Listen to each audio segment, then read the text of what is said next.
My friend Dave, who lives on the West Coast, was disappointed, I think, last time I got a package of car parts that I didn't do an unboxing video. So what I've got here is my $300 box worth of bolts. So this is for Dave to have a look and see what's inside there. That's obviously just the shipping stuff. This might be tricky with one hand, but let's see how this goes. Use the Stanley knife here. I remember when I was a kid, I was really pleased to discover, it was like finding a little secret to discover that inside the Stanley knives there's a place in the back there to store spare blades. I remember opening one up and discovering all sorts of different shaped blades inside there. I don't know, when you're a kid that sort of thing seems exciting. Okay. Here we go. Let's see. It's a bit soggy because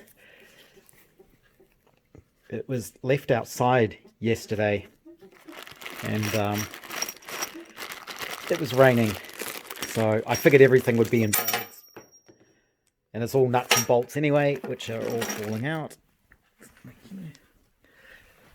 So this is probably the most boring unboxing ever, because basically we've got a bag of bolts. Let's see. Yeah, a bag of nuts. More nuts. More nuts.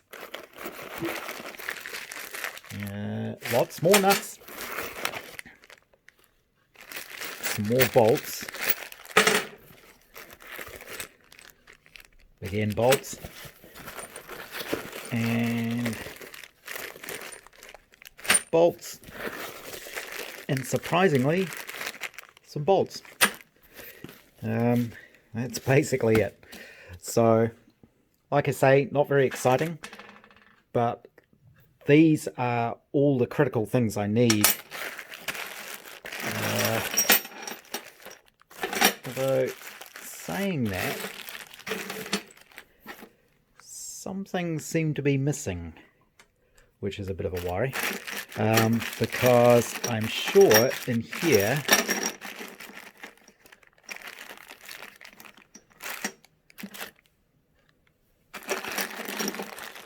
these bolts don't really seem long enough. Oh no, they are. So these are 3-inch bolts. So hopefully now I have all the different nuts and bolts and things I need to mount these brackets into the chassis, and that's what I'm going to do next. So what I want to do is make up a template of the hole pattern here, because I need to drill these 4 holes out and the hole where the spring shackle goes through, mark them onto the chassis and drill them. Before I do that, I need to bolt the gearbox onto the engine. I think that's what these bolts were for. And with the gearbox in place, because the mounting hole here at the back of the gearbox is where that rear mounting I made fits, and that fits on the chassis rail, which is under that box, so you can't see it. So I'm going to go ahead and make up drilling templates for these. I will finish assembling my mount here, because now I should have the nuts somewhere. That'll be these.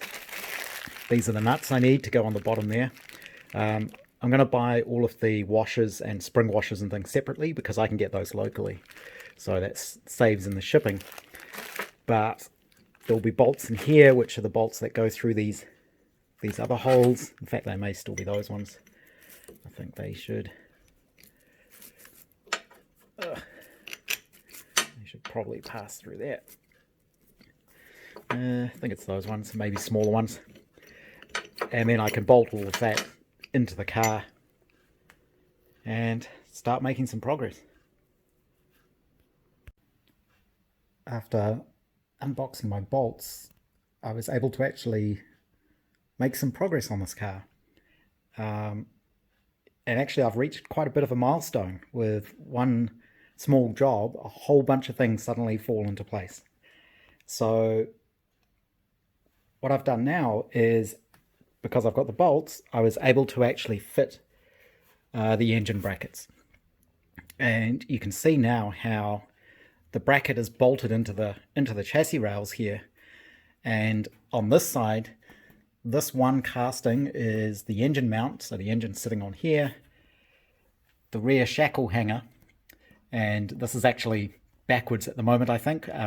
My springs aren't quite right, and I have to put this way because otherwise the spring hits the shackle there. And on this side, it's also the clamp for the steering box. So this is where the steering box goes. On the other side, it's just the engine mount and the spring shackle. I just haven't pushed these all the way through because it's actually, they're quite a tight fit at the moment, so it's a bit tricky getting them in and out. These springs are probably too arched. I think they really need to be flat. So I'm going to have to get these reshaped and probably shortened, because you want this vertical, I guess, when the spring is flat, so that when it goes up and down, of course, it's moving, it's going to turn into an arc and it'll shorten it, so the shackle will always move that way, because you can see there's not a lot of clearance there with those bolts. Bolting it in place, I was going to make up some templates and use that to drill the holes. What I ended up doing was putting a piece of tape across the top of the chassis rail, marking where these holes are with lines, and then lining those up with the holes in the bracket here. The very first thing I had to do, of course, was bolt the gearbox on with my mounting that I made in the last few days. And I'm not sure if we'll be able to see it, but you can sort of see up under there are those plates and those rubber blocks, and how that stud comes through and the gearbox is held firmly there. I'm actually waiting for washers and spring washers, so the nuts are actually done up as tight as they can go on these bolts. That should lift up just fractionally when these are actually done up fully. So with the gearbox in place, I was able to bolt my spare block to the gearbox with one of the new bolts. And because these are just bolted hard together, with this in place, it basically set the position of these. There's only one place these can go, because this is all fixed together. So I was able to transfer the lines across to the chassis, and then I drilled the big hole where the shackle mount pokes through. And from that, I was able to hold the bracket up inside the chassis rails and just mark through the holes. What I ended up doing was drilling one hole first and then bolting it in place, then marking the other holes, and I drilled those through, but I didn't go full size from this side. I bolted it in place with the one bolt, and then I actually ran the final size drill bit through the bracket itself from the inside. I had to take all this off out of the way to have space to do that, but that ensured that the holes were in exactly the right place. So those are bolted up now.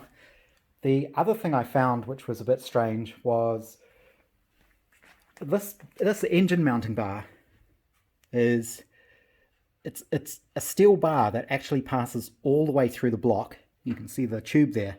The crank misses it, obviously, otherwise the engine wouldn't turn.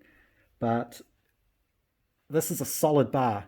It's threaded here for these nuts, so you can tighten up these engine mounts. And inside here, there's a rubber cone. And this is an aluminium piece that sort of screws into that, pushes into that rubber cone.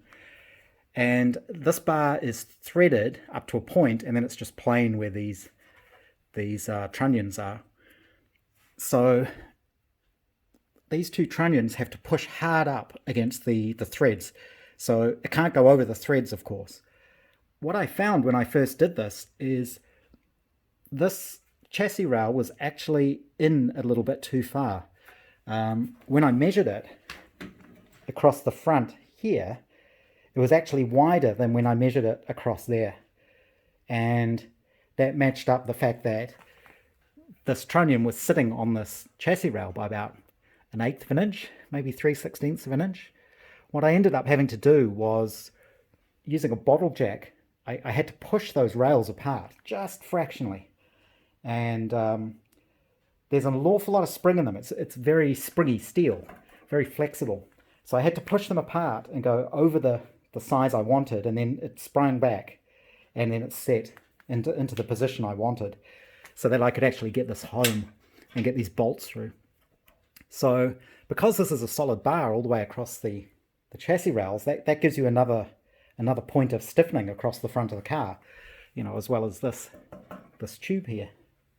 So that was interesting. I don't know if it was just made that way or if it's been moved or just slightly dinged, but it didn't take much to get it to fit, and now it fits perfectly, and that bar will lock everything in place. But you can see how the steering box clamps in. By loosening those bolts, you can adjust this up and down. It's quite tight at the moment. You also get some idea of the ridiculous seating position in this car and how low it is. And you have to bear in mind that at the moment this chassis is actually sitting about 3 inches too high. So the car's going to be lower than this when it's on its wheels. So the seat goes somewhere about here. These are the pedals. This is for the clutch pedal, and this is the brake pedal. So you can see your feet are higher up than you're sitting, a bit like a modern Formula 1 car or race car. And big huge steering wheel that's right in your chest and in your face, of course. The steering drop arm fits on here, and somewhere I forgot to put it in place before I put the steering box in place, but obviously that will go onto that shaft there. It's splined and everything just fits. You can see the clearance there isn't much at all.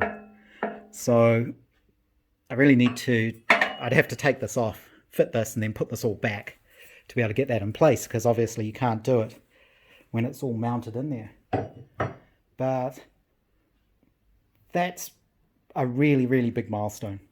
I still need my front axle back, obviously, and I'm still missing a few things. I've got the drop arm that goes down, and then there's the drag link that goes across, but I don't have that yet. But yeah, it's really, really quite a big milestone. So I'm actually celebrating with a beer whose name you're not allowed to mention. I'm not sure what I need to do on this next. I have to stop and think. It's taken me years to get to this point. Obviously I need to get the front springs sorted out, but it makes sense to get the rear springs done at the same time, because I need to send them away. I haven't started looking at the rear axle stuff yet, so maybe that's the next thing to do. Getting the front axle back would be good, because I can fit that in place. And I also need to ring the chap who's rebuilding my wheels and find out what's happening with those. But definitely a big milestone. One thing I do want to do is get my carburetors on the inlet and fit them on here, because I just want to see how much clearance there is around this steering box. So I may do that next, and then basically think of what the next job is. There's only one stud on here, which is why it's sitting crooked, but it kind of shows how that inlet and the carburetors and all the choke linkages and things work. Yeah, it's going to be fiddly trying to get all that to work and in place and get the linkages in the right place.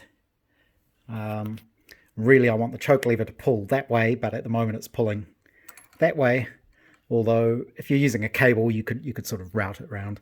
There are different sorts of levers you can buy for these SUs, so I may need to get the other sorts of levers to change the direction of those. The The actual throttle linkage is kind of over here, and that's where the sort of shaft goes through the top of the steering box here, and there can be an arm here that actuates that goes down to another arm that somehow goes to the throttle pedal. I'm not sure exactly how all that works at the moment, but that